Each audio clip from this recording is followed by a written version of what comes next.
십자가에서 예수님의 일곱 마디 말씀 오늘 교제 나누도록 하겠습니다. 성경은 요한복음 1장으로 가겠습니다. 요한복음 1장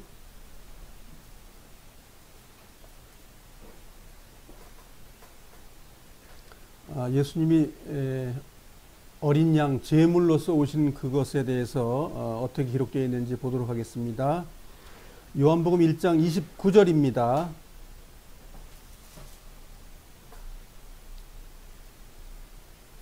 몇 절을 찾아서 읽겠습니다. 시작. 다음 날 요한은 자기에게 오시는 예수님을 보고 이렇게 말했습니다. 보십시오. 세상 죄를 지고 가시는 하나님의 어린 양이십니다. 이제 구약에 그 예수님께서 메시아로 오시면 어린 양으로 제물로 오신다. 이게 4,000년 동안 그림자로 보여줬던 실체가 나타나는 장면이죠. 고린도전서 5장으로 가겠습니다. 고린도전서 5장 7절입니다. 고린도전서 5장 7절 읽겠습니다. 시작. 여러분은 새 반죽이 되기 위해 묵은 누룩을 없애버리셔야 합니다. 유월절 어린 양이신 그리스도께서 죽으셨으므로 사실 여러분은 누룩이 들어있지 않는 새 반죽이 되었습니다. 이제 죄물 때문에 우리가 이제 새로운 사람이 됐다라고 이제 말하고 있는 거죠. 고린도 후서 5장 21절로 가겠습니다. 고린도 후서 5장 21절입니다. 읽겠습니다. 시작. 하나님께서 죄를 알지도 못하신 그리스도를 우리를 위해 죄가 있게 하신 것은 그리스도 안에서 우리로 하여금 하나님의 의가 되게 하기 위해서였습니다. 예수님이 죄물 된다는 것의 선언, 그리고 그러면 이제 죄물이 십자가상에서 어떻게 그 처리를 되었는지, 십자가에서 그 어린 양이 구약의 제물로서, 대속 제물로서 이루어진 것이 예수님하고 어떻게 해서 어린 양의 제물이 되셨는지를 십자가상의 사건을 통해서 우리가 교제 나누도록 하겠습니다. 십자가의 그 7말씀 1번서부터 7번까지 있는데요. 이제 이거를 보시면 이제 어린 양으로 어떻게 제물이 됐는지를 이제 보는 장면입니다. 그러면 십자가에서 7말씀을 하셨는데 첫 번째 말씀은 아버지 저들을 용서하여 주소서. 그러니까 그 예수님을 십자가에 매단 사람들의 그 죄를 용서해 달라고 그렇게 말씀을 첫 번째 하셨고, 두 번째 말씀은 오늘 네가 나와 함께 낙원에 있을 것이다 라고 해서 당신 옆에 달려있는 두 구원자, 어떤 구원자냐면 이스라엘을 그 로마로부터 그 구속을 해야 된다는 독립운동 투사, 범죄는 저질렀지만 그들의 속에서는 독립을 원하는 그런 투쟁을 했던 사람입니다. 로마는 그런 사람을 이제 유대인들이 민중 봉기를 하고 독립을 원하면 가차없이 죽여버립니다. 그 중에 본보기로 그날 예수님하고 똑같이 판결을 받아서 이제 사형을 시키는 장면이죠. 그 중에 한 사람이 너는 오늘 나와 함께 낙원에 있겠다 이렇게 말씀하신 내용이 두 번째고, 세 번째는 예수님이 어머니에게 여자여 보시오 어머니의 아들입니다라고 하는 요한에게 엄마를 맡기는 장면이 있습니다. 그 다음에 네 번째는 엘리 엘리 라마 사박다니 이렇게 말씀하시면서 엘리 나의 하나님 어찌하여 나를 버리십니까? 라는 그 버려짐의 이야기죠. 여기까지는 오전 9시부터 12시의 내용의 세 마디입니다. 6시간 중에서. 그 다음에 여기 네 말씀은 12시부터 오후 3시, 여기는 어두컴컴해져 가지고 이제 구름이 꽉 끼어 가지고 어두워진 상태에서 거의 끄트머리에서 말씀하신 내용이에요. 그다음에 이거는 12시 이제 달리고 나서 말하자면 이제 정신이 번쩍 있을 때 말씀하신 거예요. 그래서 두 개 나눠지는 겁니다. 다섯 번째 말씀하신 거는 내가 목마르다라고 말씀하신 거고, 여섯 번째는 다 이루었다라고 말씀하신 거고, 일곱째는 아버지의 손에 내 영혼을 맡깁니다가 이제 일곱 번째입니다. 예수님께서 하신 십자가상에서 6시간 사건이죠. 9시부터 오후 3시까지 매달린 거예요. 그러니까 십자가를 맨다는 말이 이 얘기예요. 6시간 매달린 것이 십자가의 사건이라고요. 우리가 십자가의 도를 믿는다고 말하면 이걸 믿는 거예요. 십자가에서 주님께서 뭘 하셨는지, 또 그리고 예수님께서 우리에게 뭐라고 말씀하시는지, 그것이 요 6시간 속에 다 들어있는데 왜 하필이면 6시간 동안 달려 있어야 될까요? 6시간이라는 게 인생의 시간이죠. 사람의 시간이라는 거죠. 사람들이 6단계를 끝나고 7번째 안식에 들어가는 거죠. 그래서 6은 육신의 숫자지요. 고난의 숫자이고 우리가 뭘 해야 될 숫자입니다. 그것을 했을 때 7번째가 이루어지는 거죠. 그래서 예수님의 7 말씀을 우리가 정리해 보면 첫 번째는 속죄에 대한 이야기, 용서에 대한 이야기가 나옵니다. 우리가 용서를 해야 된다는 거고, 두 번째는 우리가 너와 내가 낙원에 함께 오늘 유하겠다라는 우리가 하나님께로부터 명받는 거죠. 그렇게 명받은 사람이 섬김의 봉사가 있는 거죠. 섬김이라고 하면 여자여 보시오 어머니의 아들입니다. 그런데 사실 예수님의 아들들이 몇 명 있었어요? 5명이죠. 예수님 빼놓으면 4명이에요. 그런데 왜 그 자녀들에게는 안 맡기고 왜 그 요한에게 맡겼을까요? 그래서 예수님의 제자들은 다 예수님의 육신의 형제들이에요. 사촌, 팔촌, 뭐 하여간 다 집안 식구들이에요. 그 사람들이. 그래서 이제 그러잖아요. 이제 말하자면 조카한테 와서 그러는 거예요. 예수님, 당신이 왕 되면 야고보하고 요한을 오른쪽 내무장관, 왼쪽 내무장관 이렇게 해달라고 한 거죠. 그렇게 얘기한 거예요. 맞아. 그 다음에 이제 섬김을 하는 것은 핍박을 받는다. 엘리 엘리 라마 사박다니, 나의 하나님 어찌하여 나를 버리십니까? 아니, 하나님의 아들들이 이 땅에서 아프면 안 되잖아요. 고난받으면 안 되잖아요.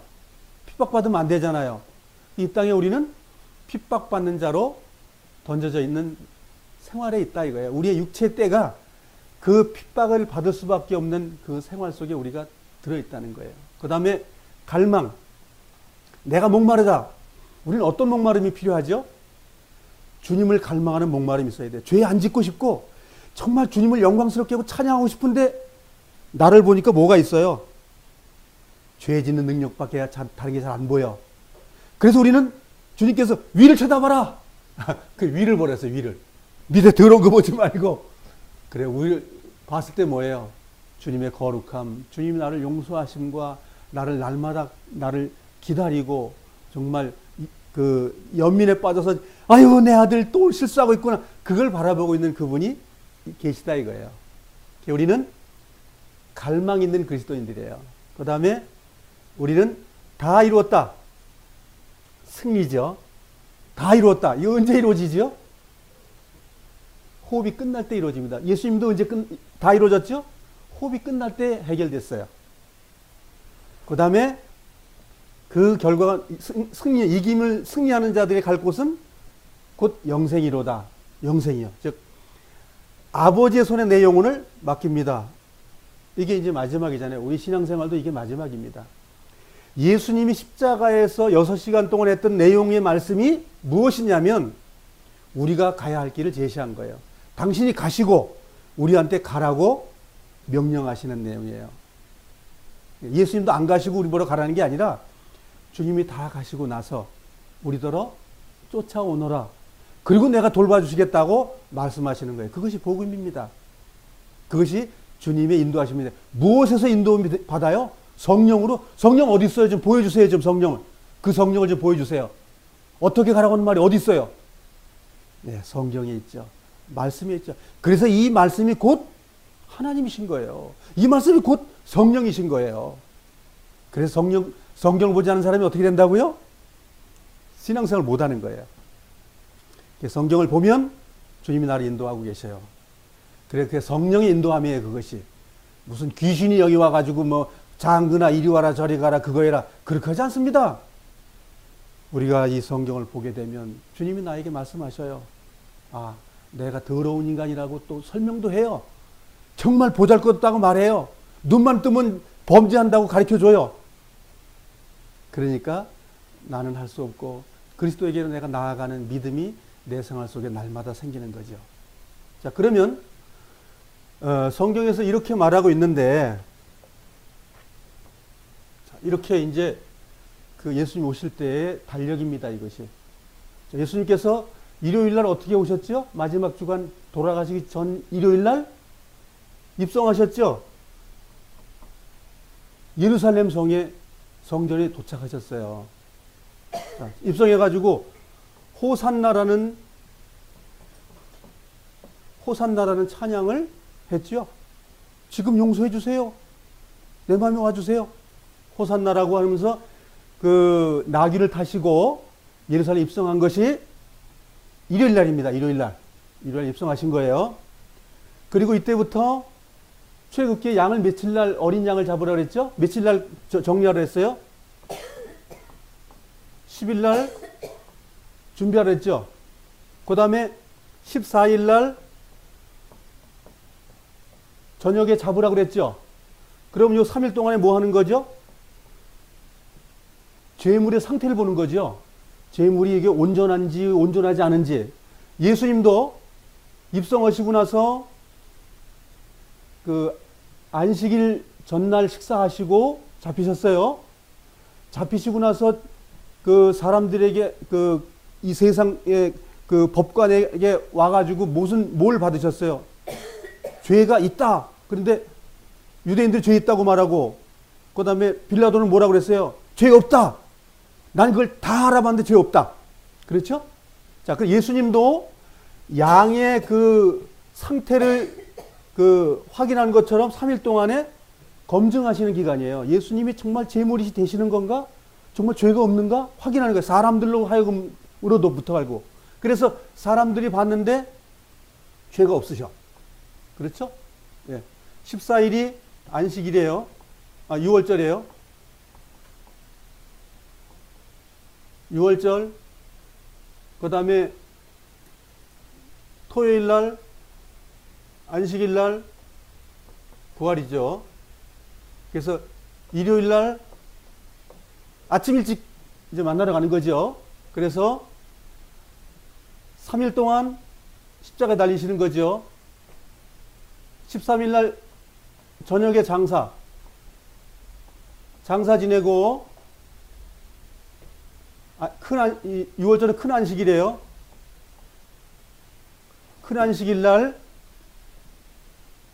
십자가의 땅에 겟세마네 동산에 요셉의 새무덤에 장사 지내고 토요일 날 부활하시는 거예요. 그래서 3일 동안 장사 지내고 부활하시는 거죠. 그래서 토요일 날 부활하신 거예요. 아침에 새벽에 미명에 간 거고, 그러니까 그 전에 벌써 예수님은 부활하신 거예요. 부활은 토요일 날 일어나야 부활이지 일요일 날 부활이 일어나면 안 돼요. 그러면 절기라는 게 뭐죠? 절기가 사람의 절기예요? 유대인의 절기예요? 누구의 절기예요?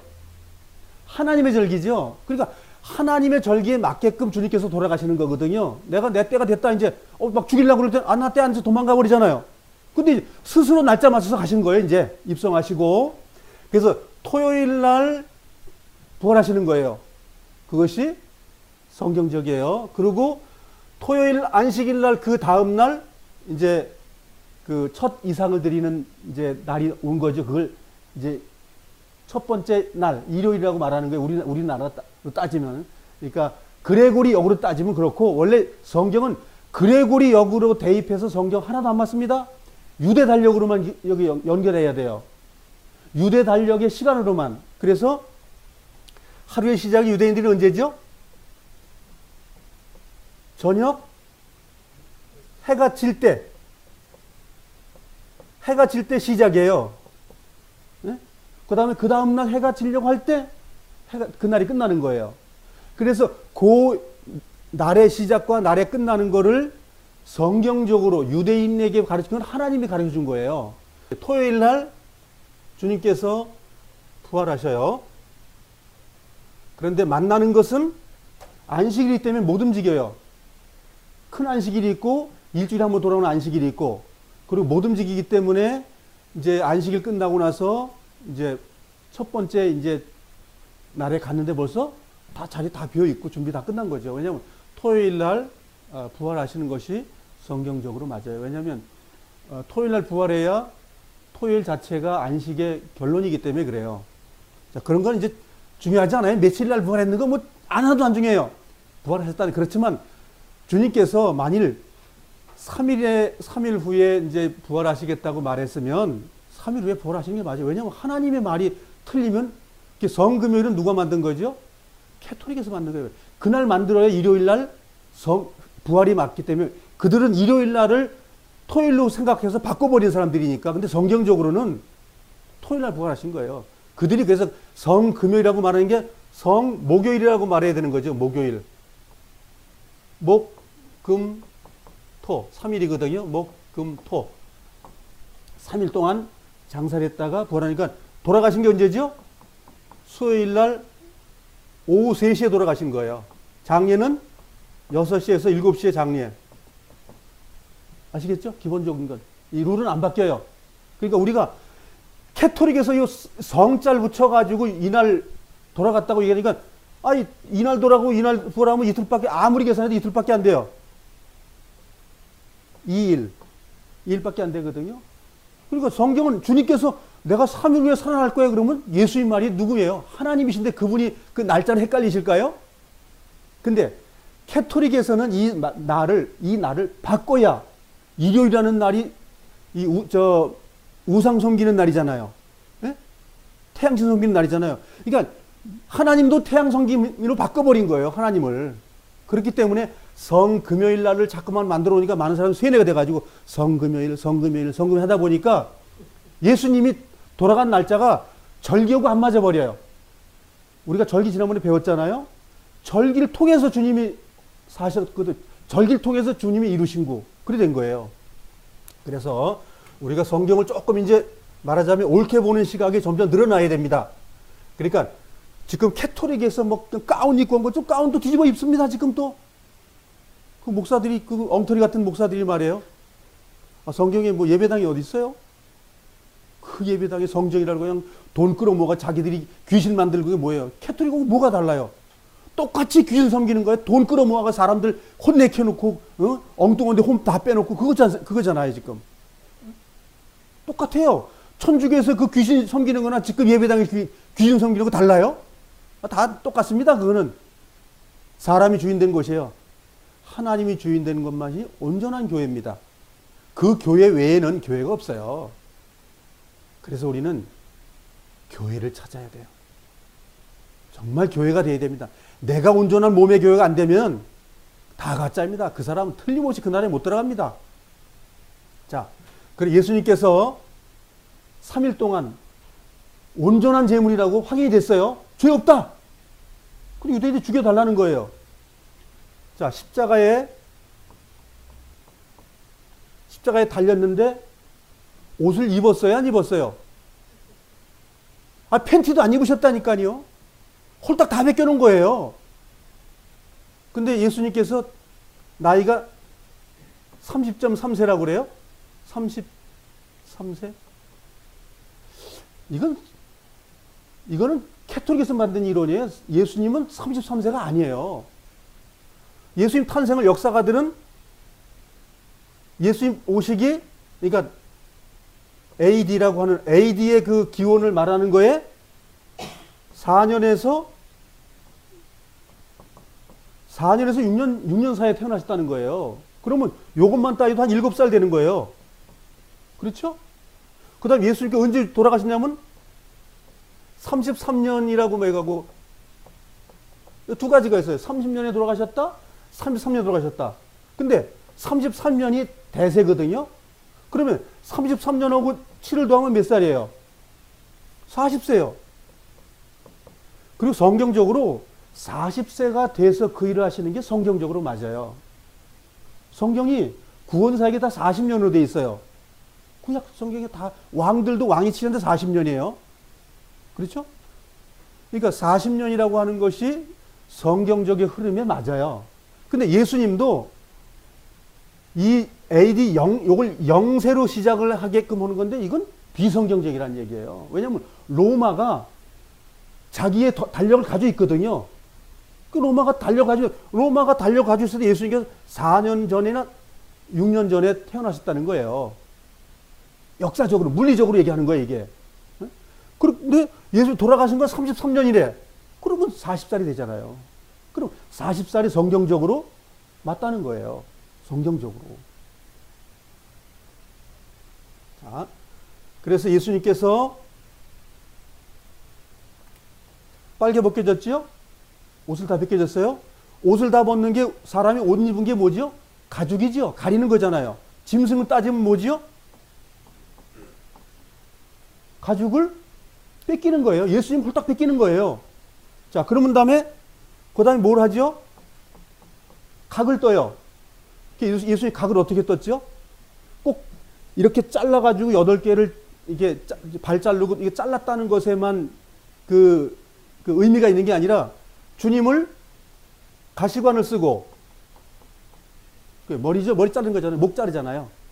그 다음에 창을 찌르고 그 다음에 팔에 대못 받고 그 다음에 다리에 대못 받고 그건 무슨 뜻이죠? 각 뜨는 거예요. 예수님을 각을 뜨는 거예요. 각. 완전한 제물로 만드는 거예요, 지금. 그래서 홀딱 뺏기셔야 되는, 이거 고추까지 다 보여야 맞는 거예요. 그거보다 더 수치가 어디 있어요? 빨개 벗은 사람 불나면 도망가면 뭐만 입고 가죠? 팬티만 입고 도망가요. 팬티는 가리고 뛰어요, 그래도. 이북 사람들이 남한에 와가지고 있다가 양복을 입혀가지고 이제 돌려보내니까 판문점에서 자본주의 옷이라고 다 벗고 팬티는 입고 도망가 그래도. 그렇게 중요한 거예요. 근데 예수님은 그것까지도 다 뺏기셨어요. 그 양의 가죽을 뺏기는 것처럼 이 땅에서 예수님도 다 뺏겨주심을 당한 거예요. 그래서 주님은 십자가에서 어린 양이 각이 떼어지는 것과 피를 흘리는 것과 그걸 다 하신 거예요. 창이 찔렸을 때 피와 물이 나왔어요. 양을 목을 따면 피를 받는 것하고 달라요? 네, 똑같습니다. 네. 그렇게 해서 불살라졌다고 말하는 거 뭐죠? 버려진 거잖아요. 그 불살라지는 장소를 갖다가 뭐라고 말해요? 네? 쓰레기장이죠? 네. 그게 태워버리는 음부요, 음부. 그걸 지옥이라고 표현하잖아요. 예수님이 그렇게 다 죽임을 당하고 창에 찔리시고 그 모든 내용들이 해가지고 이제 토굴이죠, 이게 토굴. 토굴이라고 말하는 요셉의 묘지라고 말하는 게 쓰레기통이다, 이거예요, 쓰레기통. 네. 버림받는 거예요. 아니, 죽어서 땅속에 묻힌 것이 영광이에요? 추한 거잖아요. 죄 때문에 사망 선고를 받는 거잖아요, 그 장면이. 그러니까 우리가 죄인이기 때문에 예수님이 다 당하신 거잖아요. 세상 죄를 지고 간 게 아니라 나의 죄를 지고 가시는 장면이잖아요, 지금. 그 성경은 예수님이 십자가에서 6시간 동안 했던 이 일들은 완전한 제물로 우리에게 보여주시는 거예요. 완전한 제물로. 오전 9시에 십자가에 달려서 12시, 오후 3시에 운명하시는 거예요. 요 사이에 요것이 십자가 사건이라고요. 그러니까 양이 이렇게 죽고 각이 뜨기 이전에 양을 확인하는 절차가 있어요. 양이 온전하냐? 양이 뭐 어디 좀 병신 아닌가? 또 무슨 피부병은 없는가? 아주 온전하고 깨끗하고 실험거려야 되기 때문에. 그래서 뭐예요? 예수님을 완전히 빨개 벗기는 거잖아요. 아주 깨끗한 몸, 죄가 한 번도 없으신 분. 그것이 세상적으로도 확인해 주는 거예요. 그냥 우리끼리 신앙인끼리 예수 죄 없다는 게 아니라 세상 사람들이 말할 때 죄가 없는 분이다. 결론 난 거예요. 판결 끝난 거예요. 그리고 주님께서 우리에게 부탁하신 거예요. 내가 고난 받은 것처럼 너희들도 고난 받아봐라. 그러고 하셨어요. 내가 고난 받아서 너희들 고난 안 받을 거야가 아니라 내가 고난 받았기 때문에 내 제자야. 너희들도 한번 고난 당해볼래? 그러고 하셨어요. 근데 그러고나 제일 잘하신 분들이 누구예요? 예수님의 제자들. 11제자가 그렇게 했고 12번째인 사도 바울 제자가 그렇게 살았어요. 그래서 바울은 당당하게 내가 예수를 본받는 것처럼 너희들도 나를 본받아라. 그럼 우리 본받고 있습니까 지금? 본받을 자들만 그 나라에 들어갑니다. 그걸 예수님의 삶을 본받지 못하면, 즉 예수님처럼 살아가는 데 삶이 없다면 그분은 천국의 생명을 가지고 있는 분들이 아니에요. 그것이 된 사람들이 우리 생을 마감할 때 잘했다 칭찬받고 위로받는 곳으로 가는 거예요. 아무것도 안 했는데 위로받는데 왜 가요? 이 땅에서 부자가 뭐라고 그랬어요? 부귀영화를 다 누린 사람은 어딜 가야 됩니까? 그 나라에 못 들어가는 거예요. 그래서 그 두 가지 샘플을 보여준 거예요. 거지 나사로의 삶이 뭐예요? 예수님을 닮아가는 삶을 산 사람이 거지 나사로예요. 우리가 그 나사로의 삶을 살지 못한다면, 그 부자들의 떡상에 떨어진 걸 먹는 사람이 아니라면 우리는 부자의 상에서 먹는 거예요. 둘 중에 하나입니다. 그럼 뭐죠? 나의 삶이 아니고 주님의 말씀을 통해서 우리가 날마다 인도함 받는 그 생활, 그게 거지의 생활이죠. 이 땅의 사람들이 볼 때는 예수 믿는 사람 불쌍하다, 그런 사람이 되어야 됩니다. 예수 믿고 잘돼 떵떵거려, 그 사람은 아마 주님의 나라에 가면 없을 겁니다. 그래서 좌편강도 우편강도 얘기를 잠깐 한번 보세요.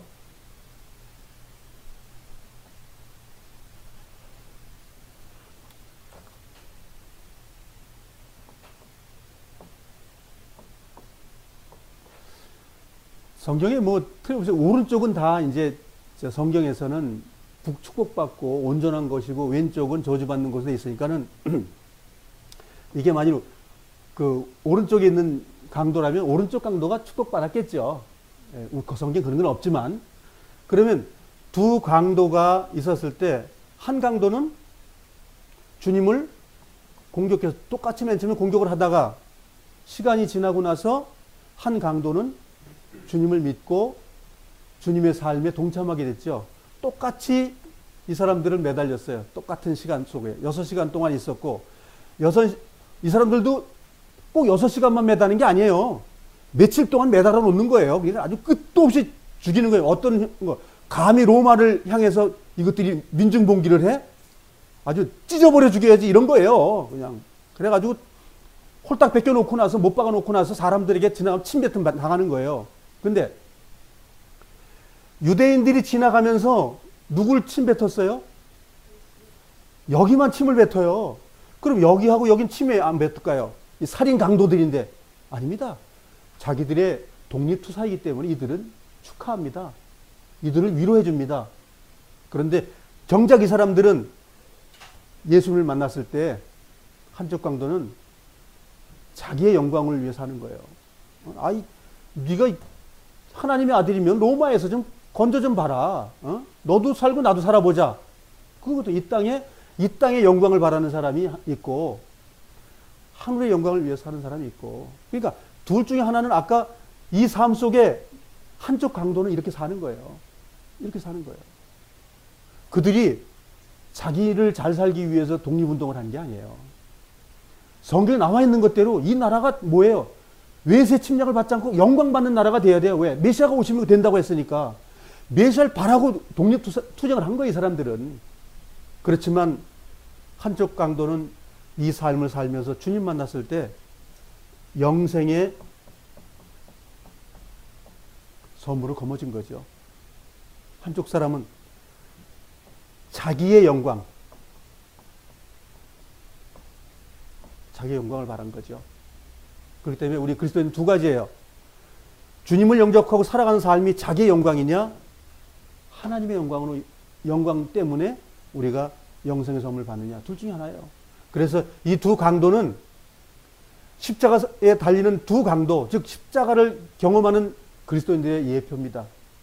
그래서 우리는 정말 주님께서 인정하는 오늘 너와 함께 낙원에 있는다는 생을 마감할 때 그 답을 듣는 그리스도인이 되어야 된다는 거예요. 어떻게 해서? 주님을 영원롭게 하는 내 입의 삶이 있어야 될 때. 그것이 이 십자가에서 세 사람의 사건 속에서 우리에게 주는 교훈이에요. 왜 하필이면 주님께서 그 십자가의 그 강도 두로 같이 달렸을까요?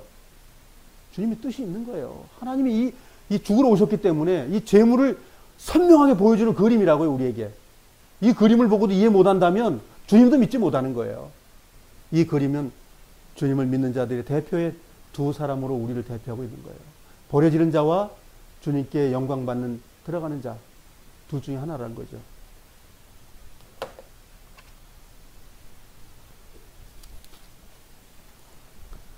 일곱 번에 말씀하신 게 어디 이렇게 기록됐는지를 보도록 하겠습니다. 누가복음 23장 34절로 가겠습니다. 첫 번째 말씀 읽겠습니다. 시작. 예수님께서 말씀하셨습니다. 아버지, 저 사람들을 용서하여 주소서. 저들은 자기들이 하고 있는 일을 알지 못합니다. 사람들이 제비를 뽑아 누가 예수님의 옷을 차지할지 결정하였습니다. 그래서 예수님께서 십자가에 달려있는 상황에서 첫 번째 말씀하신 거예요. 이게 저들을 용서해 주세요. 모르고 저렇게 하고 있습니다. 그렇게 얘기한 거죠. 마태복음 6장 12절로 가겠습니다. 산상수 내용으로 가겠습니다. 마태복음 6장으로 가겠습니다.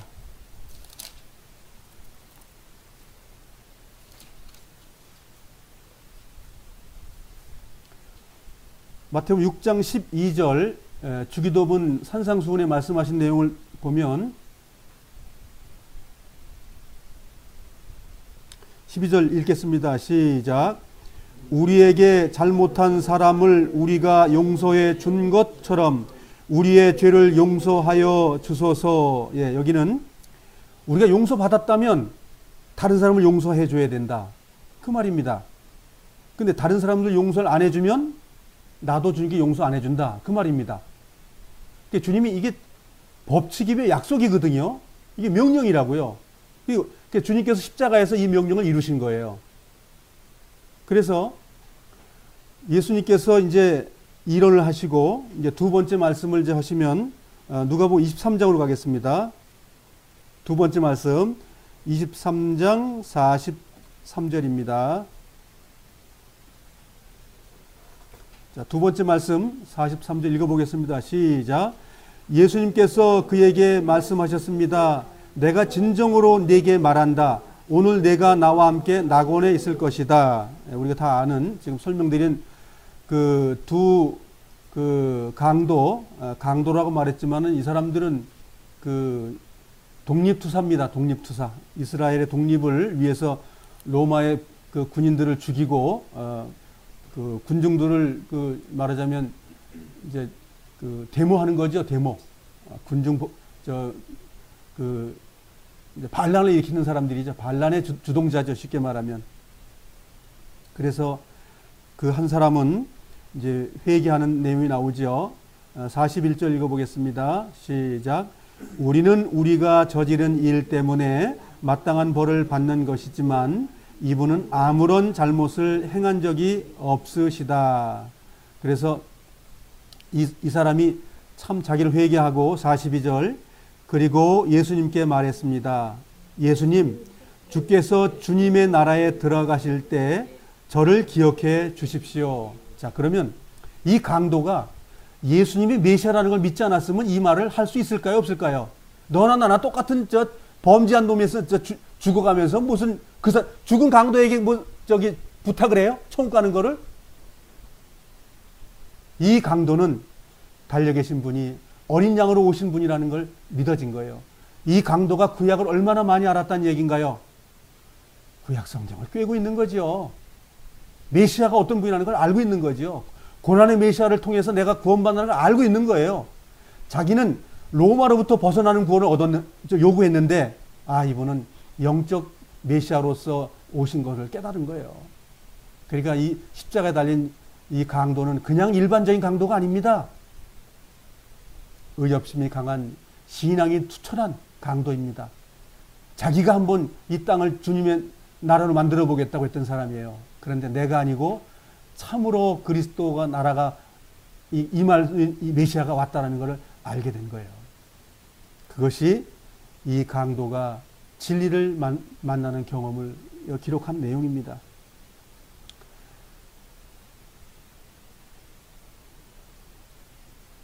요한복음 19장으로 가겠습니다. 요한복음 19장 25절입니다. 요한복음 19장 25절입니다. 읽겠습니다. 시작. 예수님의 십자가 곁에는 예수님의 어머니와 예수님의 이모와 글로바의 아내 마리아와 막달라 마리아가 서 있었습니다. 자, 이게 지금 예수님께 십자가에 빨개 벗겨가지고 지금 피 흘리고 있는 장면이에요, 지금.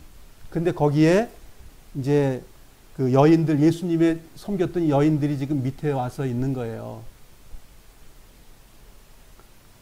26절 읽겠습니다. 시작. 예수님께서 그의 어머니와 그 곁에 사랑하는 제자가 서 있는 것을 보시고, 여기 서 있는 제자는 요한을 얘기하는 겁니다. 요한복음을 쓴 요한, 사도 요한을 얘기하는 거예요.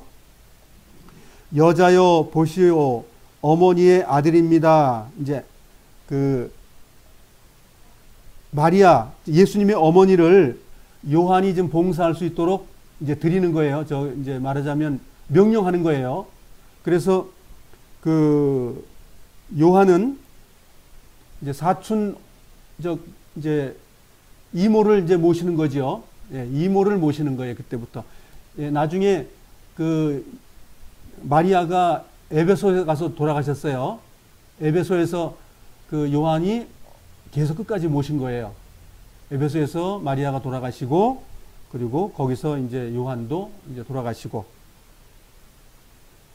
27절 예수님께서 그리고 그 제자에게는 보아라, 내 어머니이시다 라고 말씀했습니다. 여기에 주님께서 십자가상에서 어머니에 대한 얘기를 그냥 효도하라고 지금 말씀하시는 걸까요? 얘야, 내 엄마 좀 잘 보살펴.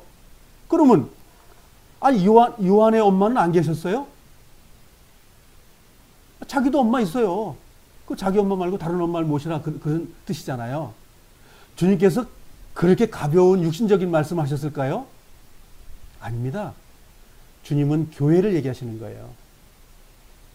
마리아는 예수님을 잉태한 예표자예요.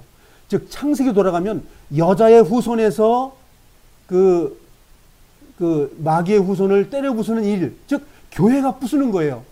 즉 마리아라고 말하는 것은 교회를 지금 상징하고 있는 거예요.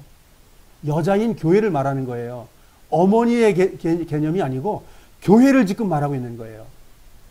그러면 그 여자여라고 말하는 거는 상스러운 말 것처럼 들리잖아요. 아니 자기 어머니가 또 여자여 그래? 예, 여기서는 지금 영적인 일을 논하고 있는 거예요. 물로 그 포도주를 만든 걸로 한번 가보겠습니다. 요한복음 2장으로 가겠습니다. 요한복음 2장. 십자가 사건 속에서 여기서는 영적인 이야기를 하고 있는 거지, 지금 죄물로서의 그 영적인 이야기를 하는 것이지 물리적으로 무슨 동물 잡는 양을 잡고 그 문제가 아닙니다. 요한복음 2장 3절 읽겠습니다. 시작. 포도주가 바닥났을 때 예수님의 어머니가 예수님께 이 집에 포도주가 다 떨어졌구나 라고 말씀해 주셨습니다. 예수님께서는 어머니 왜 저에게 이런 부탁을 하십니까?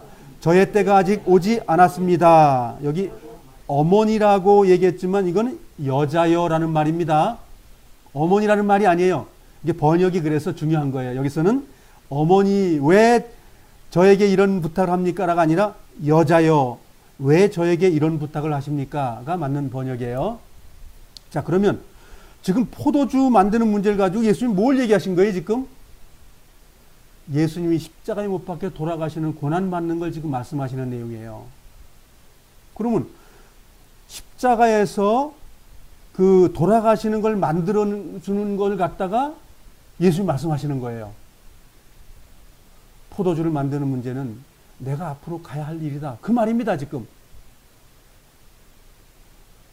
어머니에게 말씀하시는 내용은 어머니에게 말씀하시는 거예요. 여자여, 내가 포도즙을 만드는 문제는 아직도 남아있다.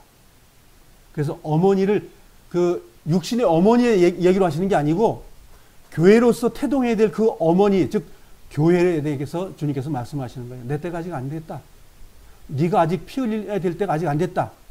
그 얘기를 하시는 거예요. 주님이 먼저 가시고 나서 교회는 뭘 하는 거죠? 피 흘리는 존재, 고난받는 존재, 승리해야 될 존재, 그것으로 존재하고 있는 거예요. 그래서 마리아는 예수님께서는 육신의 어머니로 지금 표상하는 게 아니고 정말 교회로서 이 땅에서 주님의 몸으로서 거룩함과 하나님의 나라의 그 소속으로 이 땅에서 지어져 가는, 건축되어 가는 걸 말씀하고 있는 거예요. 마태복음 27장으로 가겠습니다. 마태복음 27장 46절로 가겠습니다.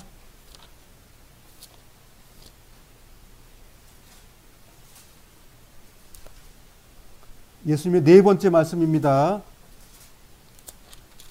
27장 46절입니다.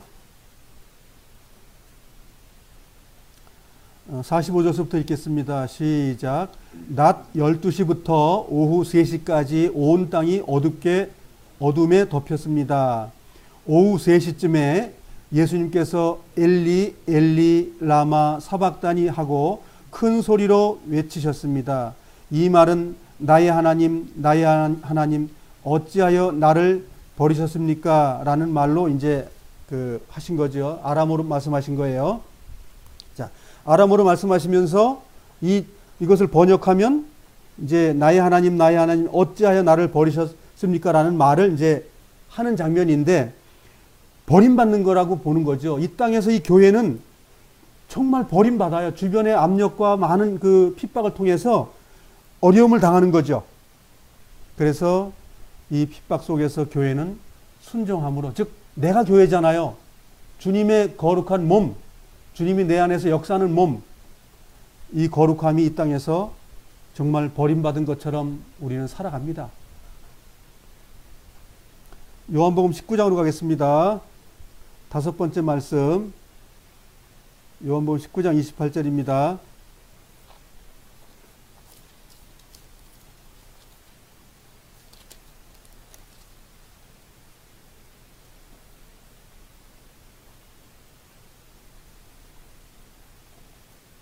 장 28절 읽겠습니다. 시작.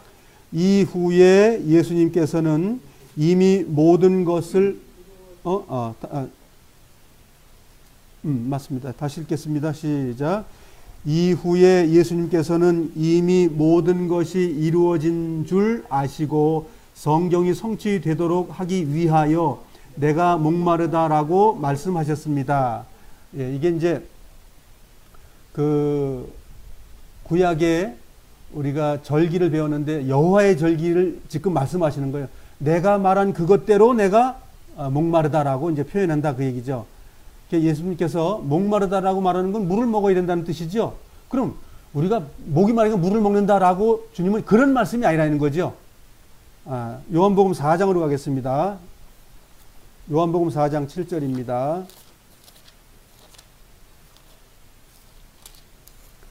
자, 수가성에 그 여인을 만났을 때 그 수가성이 그 야곱의 우물에 있는 여자와 대답하시는 담화하는 내용이 나오죠.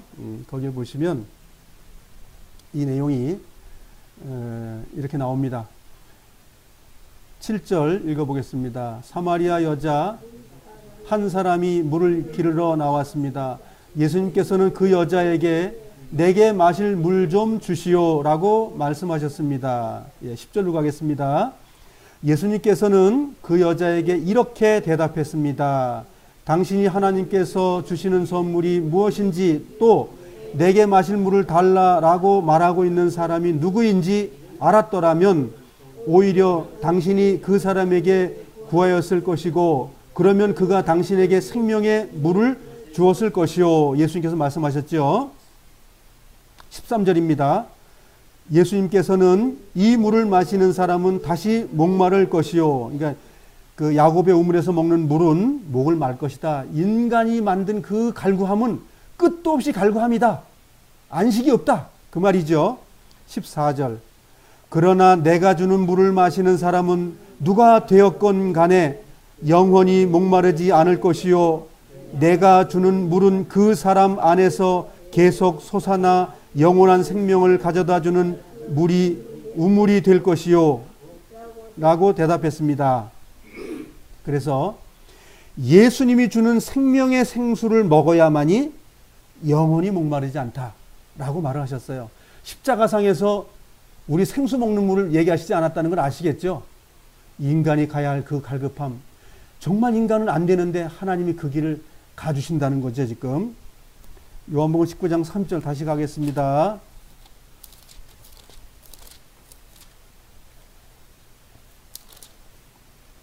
요한복음 19장 30절 이제 6번째 말씀하시는 거지요. 그래서 주님께서는 내가 목마르다라고 말할 때 우리는 목말라야 됩니다. 그러나 그 목마름을 어디서 해결한다고요? 생수의 강이신 예수님의 안에서.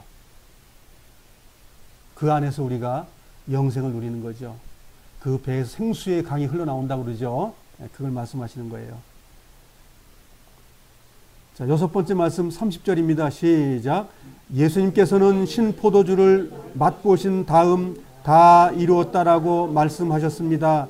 이 말씀을 하신 후 고개를 아래로 떨구고 운명하셨습니다. 이제 이렇게 6번째 말은 이렇게 요한은 이렇게 답을 끝냈는데 누가라는 역사학자는 이제 저 말을 또 다른 말을 하지요. 다른 말이 아니라 그 말씀을 이제 다시 붙여서 말씀하시는 거죠. 다 이뤘다라고 말하는데 이제 여기에 십자가에서 어린 양으로 오신 것의 목적이 뭐지요? 제물로서 다 이루길 원하시는 거예요. 이제 이게 6번째 말씀은 내가 제물로서 다 끝냈다. 이 선언입니다. 자, 그러면 마태복음 5장으로 가시겠습니다. 제물이 다 끝났다면 뭐가 끝난 거죠? 율법이 다 끝난 겁니다. 제물이 끝났으면 율법이 다 끝난 거예요. 마태복음 5장 17절로 가겠습니다. 마태복음 5장 17절입니다. 17절에서 읽어보겠습니다. 시작. 내가 모세의 율법이나 예언자들의 말씀을 깨트리러 온 줄로 생각하지 마라. 나는 그들의 말씀을 깨트리러 온 것이 아니라 완성하러 왔다. 자, 예수 십자가상에서 다 이루신 것은 이 성경에서 기록된 모든 것에 완성을 하러 왔다. 그죠? 양을 지금 잡았다 그러면 예수님을 믿는 거예요? 안 믿는 거예요? 안 믿는 겁니다. 그럼 안식일 토요일날 지켜야 됩니다. 꼭 지켜야 됩니다. 그러면 토요일날, 금요일날 저녁 6시부터 토요일날 저녁 6시까지인데 그날을 꼭 지켜야 된다 그러면 예수님을 어떻게 하는 거죠? 밟아뭉기는 거예요. 그래서 구약이 시원찮다는 말이 아니라 하나님이 모든 걸 완성하셨다는 말이에요. 그런데 지금 뭐 율법을 지켜야 되고 고기를 돼지고기를 안 먹어야 되고 그런 식으로 해서 율법을 지켜나가는 삶을 산다면 예수님의 완성을 부인하는 거죠. 예, 부인하는 겁니다. 내가 안식일의 주인이라고 말을 해도 아닙니다. 예수님, 당신 저리 비키시오. 우리는 토요일날, 금요일날 저녁부터 시작해가지고 토요일날 저녁 6시까지 나야 됩니다. 안식일 주인이 와 있는데도 불구하고 우리 그러고 있어요. 그래서 성경을 자기 교리로 만드는 거지 하나님의 말씀으로 믿는 게 아닙니다.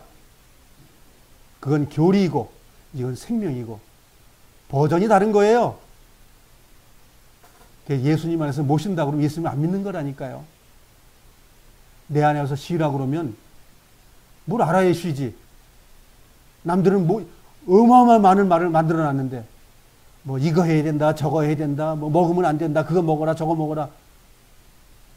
그래서 우리는 예수님을 십자가에 못 박아서 밟으면 안 됩니다. 다시 짓밟으면 안 돼요. 그러면 그들에게는 다시 구원해주고 다시 은혜 베풀 것이 없다고 성경은 선언해요. 그 성경이 히브리서예요. 그래서 우리가 히브리서를 배우는 겁니다. 자, 주님은 완성하신 말씀이 다 이루신 거예요. 십자가에 다 이루셨습니다. 그냥 말로 다 이루신 게 아니고. 18절, 19절, 20절을 같이 읽어보겠습니다. 그러면 이것이 예수님 안에 다 이루어졌는지 이루어지지 않았는지 한번 분별해 보길 바랍니다.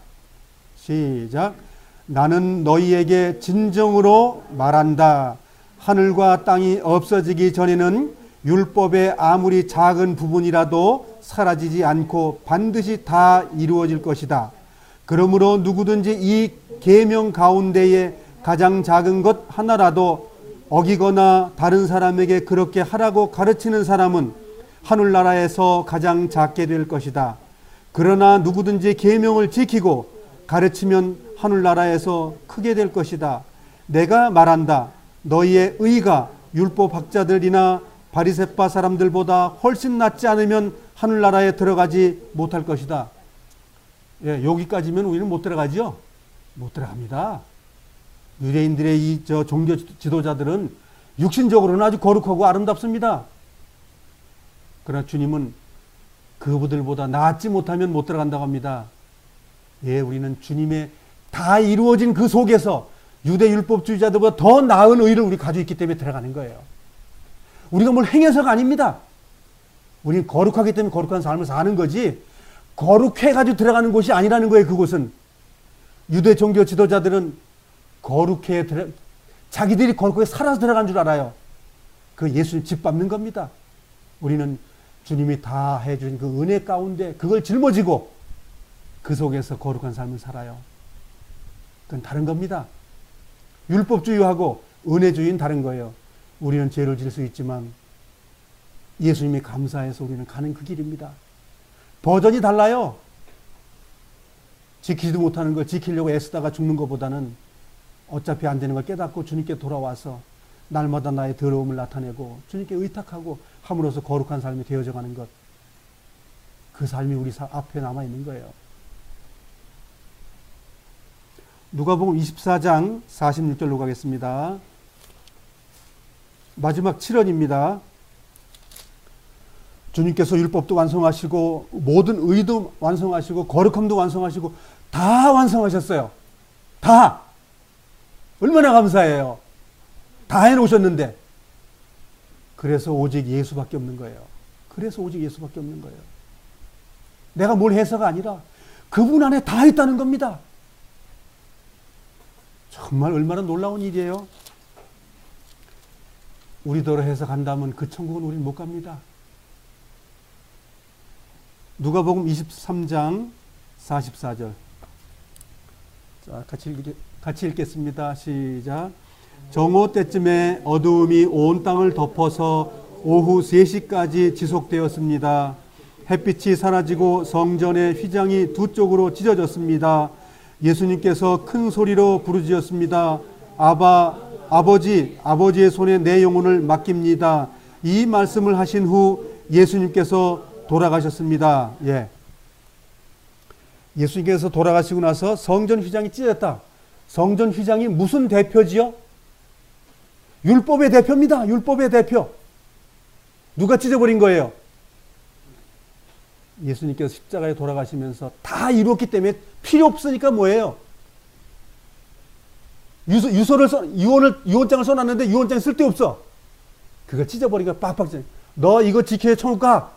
그런데 아니야, 이제는 그것 말고 다른 의가 있어. 내 의로 대체했으니까 찢어버리자. 합의하신 거예요, 하나님께서. 그럼 구약에는 이 새 계명이 없어요?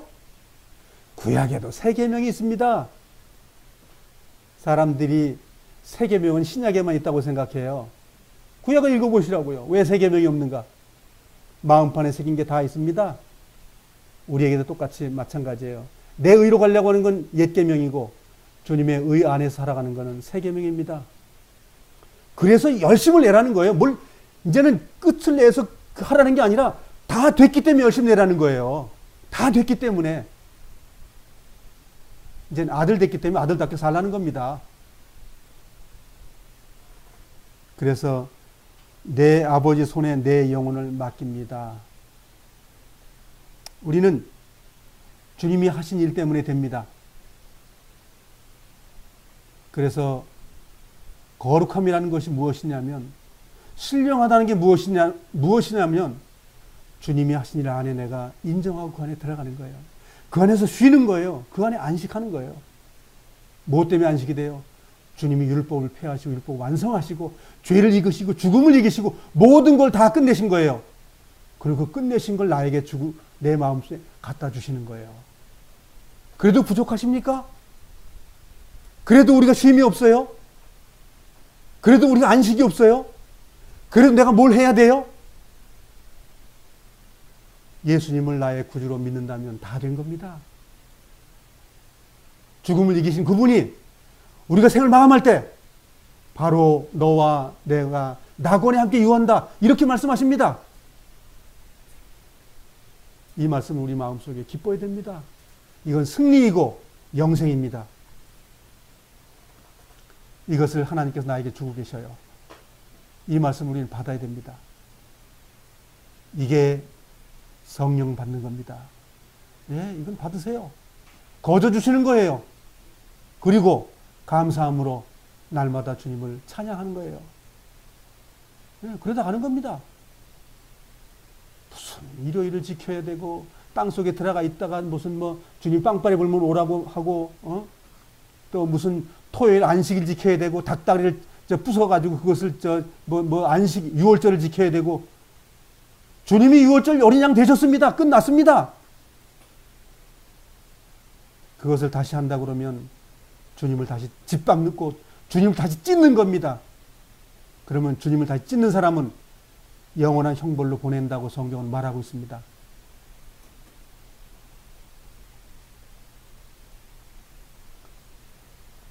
디모데후서 4장 6절로 가겠습니다. 디모데후서 4장 6절입니다.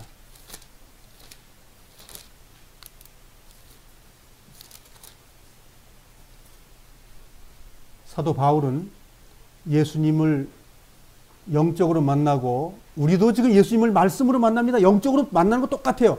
바울이 만난 거나 지금 우리들이 성경을 보고 만난 거나 똑같은 하나님을 만나는 겁니다. 그걸 믿느냐 안 믿느냐 그 차이예요. 이 말씀을 믿고 사도 바울은 이렇게 살았습니다. 디모데후서 4장 6절입니다. 시작. 나는 이미 하나님께 내 삶을 바쳤고 이제는 이 땅을 떠날 때가 되었습니다. 나는 선한 싸움을 싸우고 내가 달려가야 할 길도 끝냈으며 믿음도 지켰습니다. 이제 내게는 영광의 면류관을 받는 일만 남았습니다. 그 면류관은 하나님과 함께하며 의롭게 살았다는 표시로 주시는 상입니다. 주님이 바로 정의의 재판관이시기 때문에 마지막 그날에 주님은 내게 면류관을 주실 것입니다. 또한 나뿐만 아니라 주님을 다시 오시기를 간절한 마음으로 기다리는 모든 사람에게 주실 것입니다. 여기 단어 다시 오신다고 하는 말은 재림이라는 단어가 아니에요. 그냥 만난다는 말입니다. 주님을 만나는 거예요. 그냥 이 껍데기, 죄 짓는 껍데기 갖고 있다, 이거 버리고 온전한 성령으로 만나는 걸 얘기하는 거예요. 무슨 재림이에요. 재림은 무슨 나팔을 불어요. 여기 6절에 이 땅을 떠났다, 이 고깃덩어리 떠나는 걸 땅 떠난다고 바울은 말하고 있는 거예요. 이 땅을 떠날 때 재림 되는 거예요. 그냥. 그러면 재림이라는 단어가 없다고 제가 말씀드리죠. 헬라 말로 그냥 만나는 거야. 어저께 저 집에서 만났다 오늘 이 집에서 만나는 거예요. 그 이야기입니다. 이 종교 교리자들이 자꾸만 성경을 엉터리로 번역을 해가지고 많은 사람을 지옥으로 보내는 거예요. 예수님이 당시 때에 유대 종교 지도자들이 많은 지옥 자신을 만든다고 말하는 것처럼 지금도 똑같아요. 주님을 더럽고 죄를 짓는 이 능력으로 가지고 주님과 함께 하다가 죄 안 짓는 영원한 몸으로 주님 앞에 만나는 거예요. 바울은 그거를 알고 있고 믿고 있고 빨리 가길 원했어요. 30년에 갔다 오셨기 때문에. 정말 땅속에 묻혔다가 우리가 일어나는 일은 없습니다. 지난번에 말씀 나눴을 때 이동현 자매님이 예수님이 몸이 썩을 몸으로 있지 않고 변화돼서 한 것하고 우리하고 다르다. 이 내용을 꼭 해달라고 얘기를 하셨어요. 자, 제가 이제 설명을 다시 해봅니다. 예수님이 죄를 지신 분이라고 그랬어요? 한 번이라도 잘못한 적이 있다고 그랬어요? 죄가 없다고 그랬어요?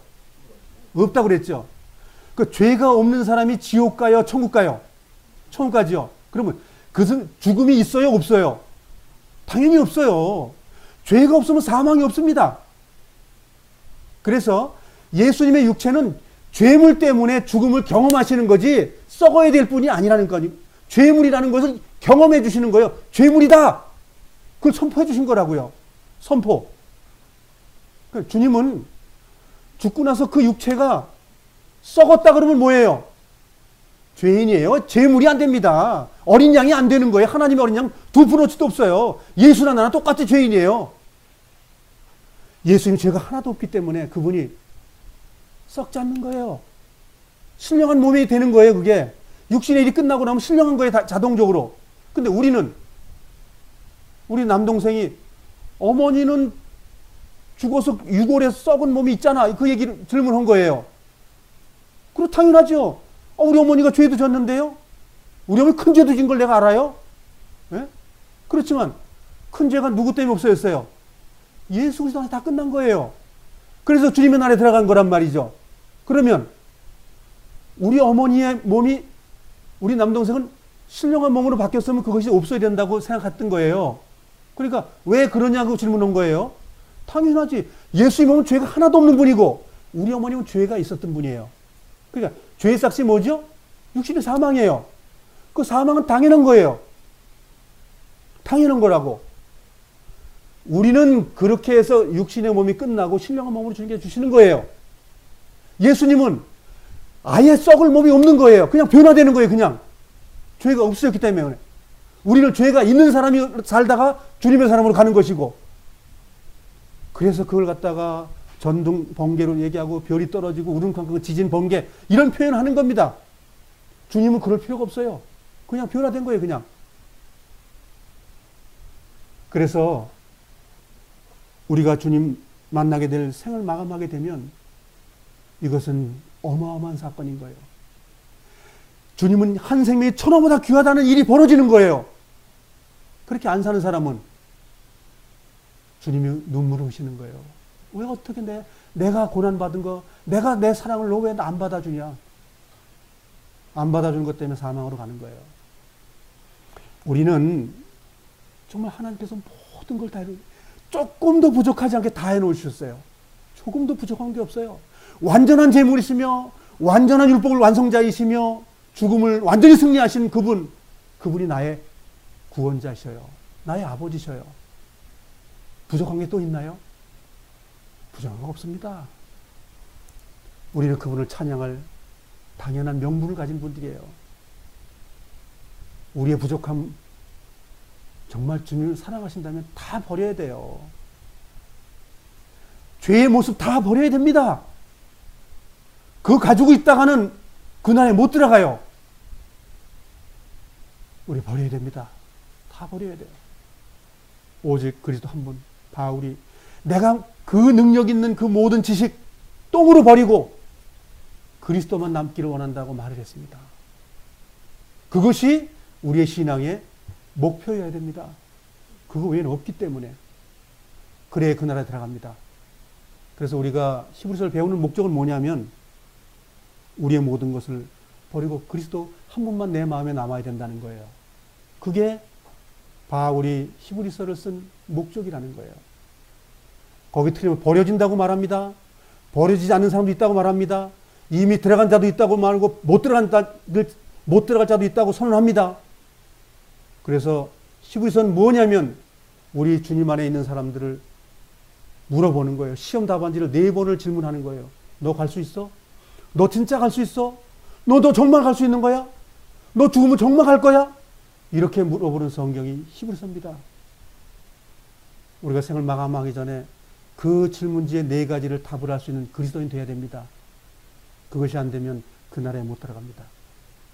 제가 말하는 것이 아니고 성경이 그것을 우리에게 말하고 있어요. 배워보자는 거예요. 배워보고 합당하지 않으면 어떻게 하라는 거예요? 회개하고 주님께 나아가면 되는 거예요. 간단해버려요. 주님 다 해놓으셨기 때문에. 안 가는 사람들은 끝나는 거예요. 주님을 짓밟는 거예요. 주님은 심판이 있다고 성경을 말하고 있어요. 그것도 히브리서의 속죄의 복음, 즉 어린 양의 복음 속에서 그걸 말씀하고 있다니까요. 어린 양의 복음을 받아들이고 내 것으로 하는 사람은 주님을 기쁘게 하고 주님을 찬양할 수밖에 없어요. 우리가 다음 주부터 한 주만 쉬세요. 한 주만 저에게 좀 안식을 저도 좀 줘보세요. 다음 주는 좀 자유 교제를 하는 걸로 하고, 그 다음 주부터 이제 히브리서 1장 이렇게 들어가서 쭉 우리가 히브리서를 공부하도록 하겠습니다. 히브리서를 공부하시면 마음에 엄청난 축복이 있습니다. 기쁨이 있습니다. 예. 계시록도 마찬가지예요. 질문지 4개 한 거예요. 계시록도. 너 영 안에 있냐? 어? 주님의 저기 선물 받을 준비돼 있어? 이래야 준비 받는 거야? 너 이기고 있냐? 그거밖에 없잖아요. 이기는 거. 우리 아까 6번째 답이 그 이기는 거잖아요. 이김. 6번째가 이김이에요? 예, 승리. 6번째 뭔데요? 계시록 똑같아요. 똑같은 말 하고 있어요. 무슨 계시록이 무슨 마지막 때 준 거예요. 구원받은 하나님의 자녀들에게 예수님 제자부터 지금까지 우리에게 주신 거예요.